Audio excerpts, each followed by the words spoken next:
तो दोस्तों, प्रश्न है आपका, राजनीतिक भूगोल का अर्थ एवं विशेष क्षेत्र का विवरण दें।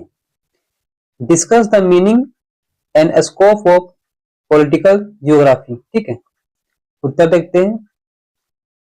राजनीतिक भूगोल के संबंध में प्राचीन काल से ही विद्वानों ने अपने विचार प्रस्तुत करते आए हैं। ठीक है, प्रारंभिक विचारकों के मत पूर्ण रूपेण राजनीतिक भूगोल पर केंद्रित न होकर सामूहिक विचार अभिव्यक्ति के रूप में थे। कांट ने 1756 में व्यक्त किया कि राजनीतिक भूगोल राजनीतिक इकाइयों के संबंध एवं उनकी प्राकृतिक पृष्ठभूमि का अध्ययन करता है। इसके पश्चात अनेक जर्मन, अमेरिकन, ब्रिटिश एवं अन्य देशों के अनेक भूगोलवेताओं ने राजनीतिक भूगोल को परिभाषित किया तथा विषय सामग्री को स्पष्ट किया। यहाँ विद्वानों की कुछ महत्वपूर्ण परिभाषाएं निम्नलिखित है। ठीक है, तो चलिए उन परिभाषाओं को देखते हैं।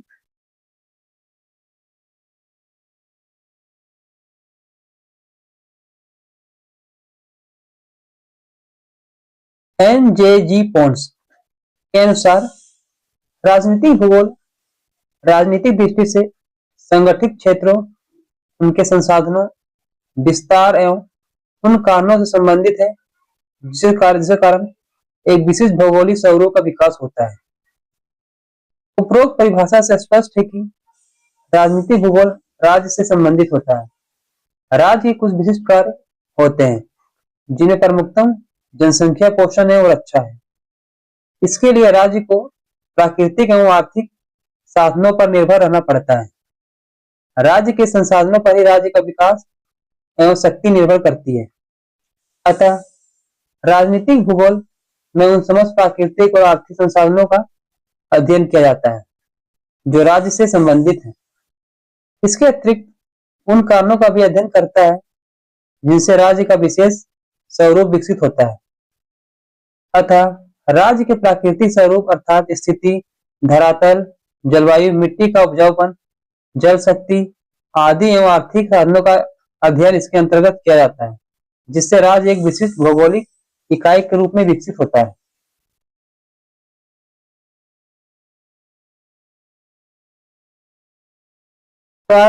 कार्लसन के अनुसार राजनीतिक भूगोल पृथ्वी एवं राज्य के अंतर संबंध का अध्ययन करता है, अतः यह राज्यों में भौगोलिक संबंध व्यक्त करता है। स्पष्ट है, कार्लसन ने राजनीतिक भूगोल में पृथ्वी अर्थात भौगोलिक वातावरण के तत्व एवं राज्य का संबंध व्यक्त किया है। उन्होंने राज्य के प्राकृतिक प्रभाव को दो दृष्टिकोण अर्थात समय और स्थान के संदर्भ में अध्ययन करने का मत व्यक्त किया है, क्योंकि समय के साथ साधनों तथा जनसंख्या में तथा राजनीतिक स्वरूप में अंतर आ जाता है। इसी प्रकार स्थान की दृष्टि से प्रत्येक राज्य के प्राकृतिक स्वरूप एवं आर्थिक स्वरूप में भिन्नता होती है। उपरोक्त स्वरूपों में अध्ययन के माध्यम से राजनीतिक भूगोल राज्यों में स्थापित भौगोलिक संबंधों को स्पष्ट करता है।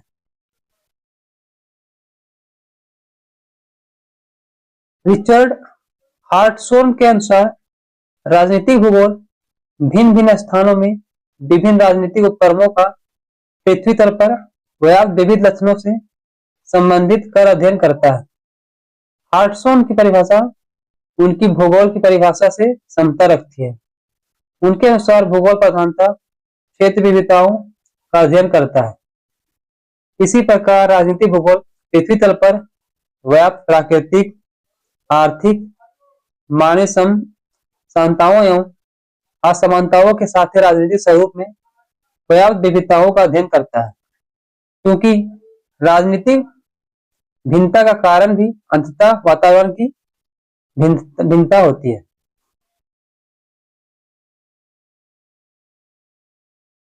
लुइस एम अलेक्जेंडर के अनुसार राजनीतिक भूगोल राजनीतिक प्रदेशों का पृथ्वी तल के तत्वों के रूप में अध्ययन करता है।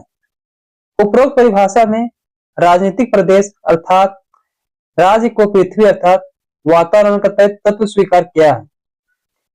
विश्व के अनेक भागों में राजनीतिक प्रदेश अपेक्षाकृत अस्थायी है, जबकि दूसरे ओर अनेक क्षेत्रों में परिवर्तन होते रहते हैं। ठीक है।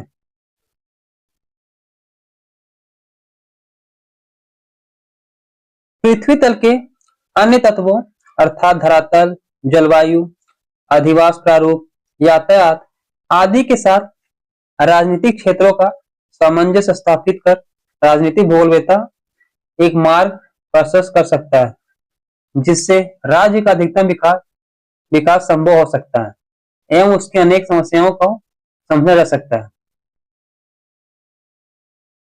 ए मूडी के अनुसार राजनीतिक भूगोल का अध्ययन मुख्यतया वर्तमान दशाओं से संबंधित होता है, किंतु भूतकालीन घटनाओं को आज अवस्थित स्वरूप परिवर्तक के रूप में ध्यान में रखा जाता है।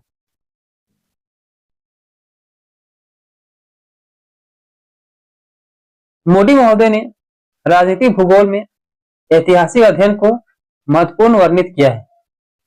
उनके अनुसार वर्तमान राजनीतिक दशाओं का अध्ययन यद्यपि राजनीतिक भूगोल का उद्देश्य है, किंतु वे दशाएं अपना इतिहास रखती है जब तक उन कारणों का विश्लेषण नहीं किया जाए। कारण वर्तमान राजनीतिक व्यवस्था का जन्म हुआ है, उस समय तक राजनीतिक भूगोल का अध्ययन एकांकी रह जाएगा। राज्य के आंतरिक एवं अंतरराष्ट्रीय स्वरूप का अध्ययन विगत परिस्थितियों को ध्यान में रखकर किया जाना आवश्यक है। ठीक है।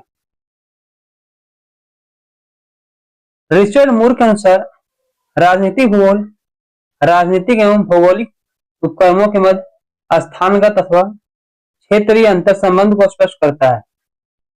स्पष्ट है कि एक क्षेत्र का भौगोलिक वातावरण नहीं कि राजनीतिक व्यवस्था के स्वरूप एवं सफलता असफलता को प्रभावित करता है तथा राज्य के अंतरराष्ट्रीय संबंधों को नियंत्रित करता है। इस तरह राजनीतिक भूगोल तथा राजनीतिक विज्ञान में समन्वय स्थापित करता है।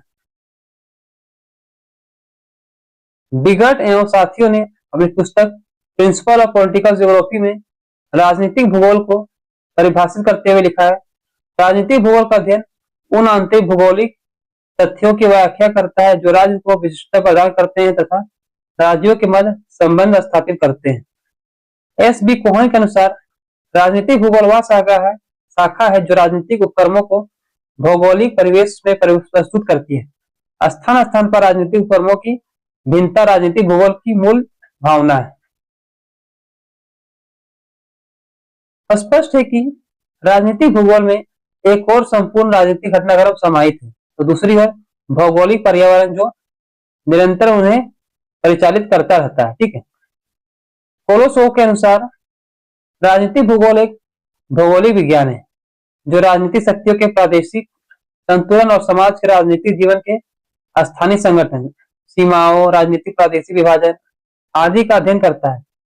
यह संतुलन तथा संगठन विविध सामाजिक आर्थिक कारकों, सर्वप्रथम उत्पादक शक्तियों और उत्पादन संबंधों की भौगोलिक विशेषताओं से प्रतिबंधित होते हैं। ठीक है। उपयुक्त समझ विचार इस मूल तथ्य पर आधारित है कि राजनीतिक भूगोल राज्य की सीमाओं, क्षेत्र एवं संसाधनों से संबंधित एवं राजनीतिक क्रियाओं का मानव और आर्थिक भूगोल पर पड़ने वाले प्रभावों को व्यक्त करता है। ठीक है। अब हम देखते हैं राजनीतिक भूगोल का क्षेत्र, स्कोप ऑफ पॉलिटिकल जियोग्राफी। ठीक है। राजनीतिक भूगोल की उपरोक्त वर्णित परिभाषाओं से इसके अध्ययन के उद्देश्य के संबंध में पर्याप्त संकेत मिल जाते हैं। स्पष्ट है कि राजनीतिक भूगोल राज्य या प्राकृतिक वातावरण से संबंध को व्यक्त करता है। यह संबंध मुख्यतया दो प्रकार का होता है। प्रथम आंतरिक अर्थात राज्य का आंतरिक प्रशासन, प्राकृतिक साधन एवं जनसंख्या और द्वितीय एक राज्य का दूसरे राज्य के साथ संबंध। संपूर्ण विश्व विविध भौगोलिक वातावरण से युक्त है तथा इसमें अनेक राज्य स्थित है। प्रत्येक आधुनिक राज्य में तीन प्रमुख तत्व अर्थात क्षेत्र, मानव एवं राजनीतिक व्यवस्था होती है। ठीक है।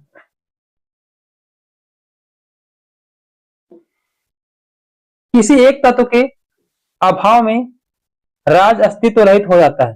साथ ही विश्व में कोई भी दो राज्य वातावरण में समानता नहीं रखते।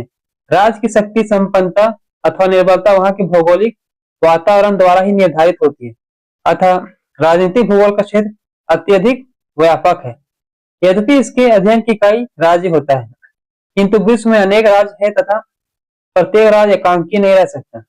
अतः संपूर्ण विश्व का अध्ययन इसके अंतर्गत किया जाता है। राजनीतिक भूगोलवेत्ता एक राज्य का अथवा अनेक राज्यों में होने वाले विविध क्रियाकलापों का अध्ययन एवं विश्लेषण कर परिणाम निकालता है।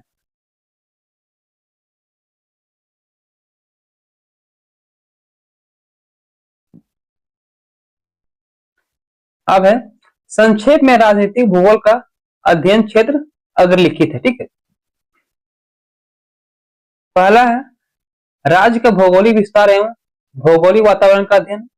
इसी के अंतर्गत राजनीतिक सीमाओं का अध्ययन भी किया जाता है। ठीक है, दूसरा है प्राकृतिक संसाधन जिनके द्वारा राज्य जनसंख्या को प्रश्रय देता है तथा अन्य कार्यों को पूर्ण करता है। इनमें राज्य की स्थिति, आकार, विस्तार से लेकर खनिज, कृषि, परिवहन आदि का अध्ययन करता है। इसके माध्यम से राज्य विकास करता है तथा राज्य की रक्षा के साधन है। ठीक है, तीसरा है राज्य की जनसंख्या का सामाजिक एवं प्रजातीय स्वरूप जिनके द्वारा राज्य के आंतरिक प्रशासन प्रभावित होता है तथा राष्ट्र शक्ति के लिए यह एक महत्वपूर्ण तथ्य है। इसके अंतर्गत भाषा, धर्म, जाति आदि तत्वों का अध्ययन किया जाता है। राज्य पूर्णतः स्वयं के आंतरिक साधनों पर ही निर्भर नहीं करता, अपितु अन्य राज्यों से राजनीतिक समझौते द्वारा इनकी पूर्ति करता है। इनका प्राचीन स्वरूप उपनिवेश था, जो अब समाप्त हो गया है।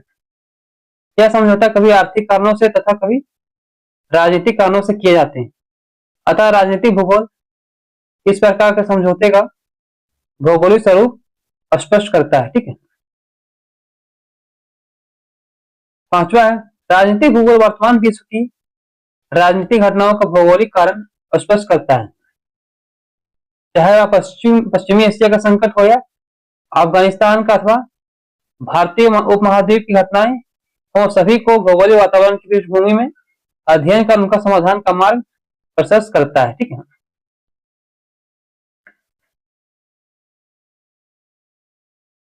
छठा है राजनीतिक निर्णयों में भौगोलिक उपक्रमों की महत्वपूर्ण भूमिका होती है, जिसका अध्ययन राजनीतिक भूगोल में विशिष्टता से किया जाता है। ठीक है, सातवां है निर्वाचन भूगोल राजनीतिक भूगोल का एक महत्वपूर्ण पक्ष है, जिसमें निर्वाचन को प्रभावित करने वाले भौगोलिक तथ्यों के साथ साथ निर्वाचन परिणामों का क्षेत्र विश्लेषण एवं मानचित्रीकरण तथा व्यवहारात्मक पक्ष का विवेचन किया जाता है। ठीक है,